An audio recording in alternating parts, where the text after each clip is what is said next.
আসসালামু আলাইকুম। সকালের নাস্তা শেষ করার পর তো এরপর সহযোগী চলে এসছে। তো সহযোগী এসে থালি বাসনগুলো ধোয়া-পালা করে নিয়েছে। তো থালি বাসন ধোয়া-পালা করার পর তারপর ভাবলাম আজকে রান্নাঘরটা পরিষ্কার করে ফেলি। তো এখন রান্নাঘরটা পরিষ্কার করে নিচ্ছি। তো সহযোগী পরিষ্কার করছে আর আমি শুধু দেখিয়ে দিচ্ছি কোনটা কিভাবে পরিষ্কার করতে হবে, না করতে হবে।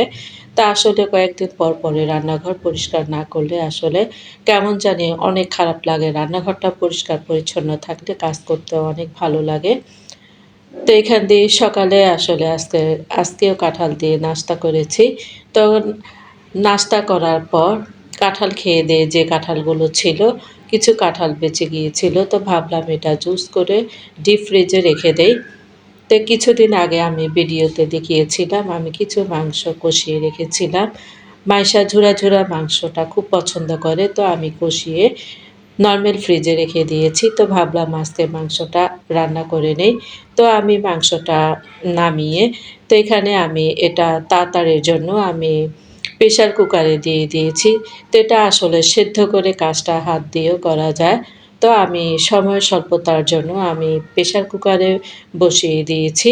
আর এখান দিয়ে আমি একটা ভাজি কেটে নিয়েছি। এটা আলু, কাঁকরোল, পটল, চিচিঙ্গা দিয়ে একটা সবজি ভাজি কেটে নিয়েছি। তো এখন ভাজিটা আমি বসিয়ে দিয়েছি। তো আসলে একটা সবজি সাথে লাগেই। তো সবজিটা আমি এখন ভেজে নিচ্ছি। তো সবজির মধ্যে আসলে জিরের গুঁড়ো আর গোলমরিচের গুঁড়ো দিলে ভাজির টেস্টটা অনেক গুণ বেড়ে যায়। তো আমি ভাজির মধ্যে সবসময় গোলমরিচের গুঁড়োটা ব্যবহার করতে চেষ্টা করি। টেস্টটা অনেক বেশি আসে গোলমরিচের গুঁড়ো দিলে।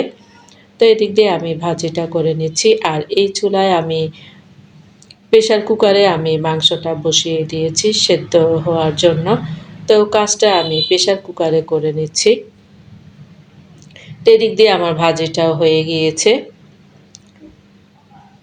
আর এখান দিয়ে আমার মাংসটাও রেডি হয়ে গিয়েছে।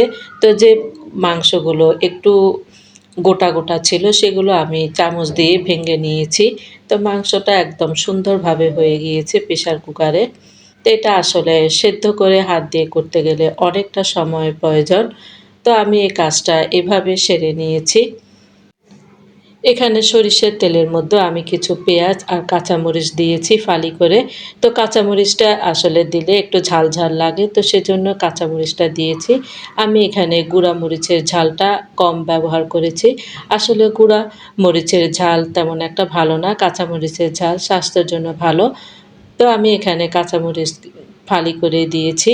তো এই মাংসটা আসলে পরোটা, সাদা ভাত, পোলাও সবকিছুর সাথে খেতে ভালো লাগে। অনেকগুলো মাংস আবার একসাথে রান্না করে ৩-৪ দিন জ্বালিয়ে নিলেও মাংসটা তখন এই পর্যায়ে হয়ে যায়। তো এই তো ভিডিওটা আজ এই পর্যন্তই। আল্লাহ হাফেজ।